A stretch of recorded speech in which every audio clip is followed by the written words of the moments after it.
I would like to go ahead and apologize in advance for the fact that I don't have an audience. I came here for 2 weeks for Memorial Day vacation with my fiance, and he's at work right now, so I just don't have anybody around here that I really know, so hopefully you'll understand.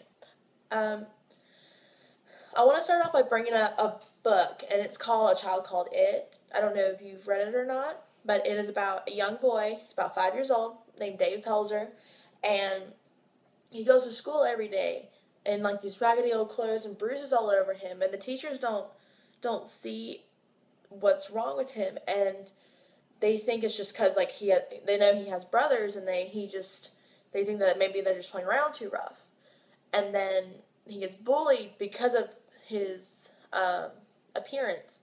Well, little do they know, or try to help him, is that Dave is one of the millions of children that are affected by child abuse every day. The number of reported child abuse cases are rising, and the children are subject to neglect and abuse every day of both psychological and physical proportions. Dave was one of the 6 million children of the 3.3 million child abuse reports, this being that multiple children can be included in a report. And using facts from a website called childhelp.org, I have found that every 10 seconds, 5 children die in the United States. There are 5 main forms of abuse, and there is neglect, physical, sexual, psychological maltreatment, and then also medical neglect. Children are subject to this kind of treatment almost every second of their life when they are being abused. However, child abuse causes a ripple effect. So that means that it doesn't only affect the child, it also affects us as a society. Child abuse, like foster homes, just to go and do an investigation, costs like $1.29 million every year for the United States. And the children that are abused can grow older, and they're 30% more likely to become child abusers themselves. So that just adds even more and more to the cases every year. Victims are 59% more likely to be arrested for juvenile purposes, 28% more likely to be arrested as an adult, and 30% more likely to cause a violent crime.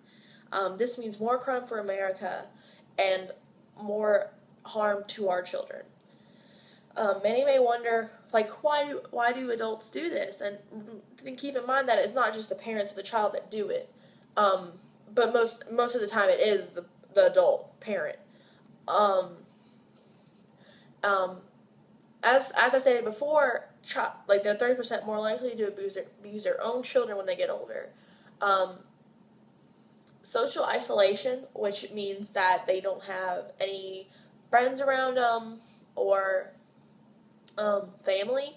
They tend to punish themselves by punishing their child.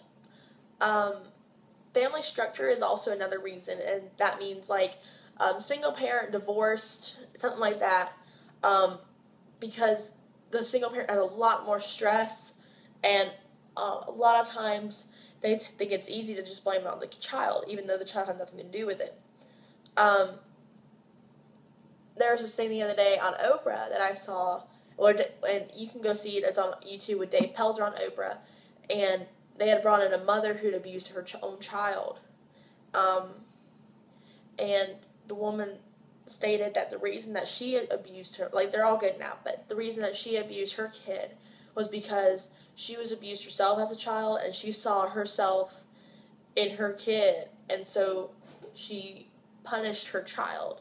So a lot of it has to do with psychological kind of thing, but there's really no excuse for it, honestly. You can give as many as you want, but I mean, there's not. The cases are numerous, but that's not compared to the actual number of the children that are being affected. This issue must be brought into the spotlight and be dealt with as soon as possible.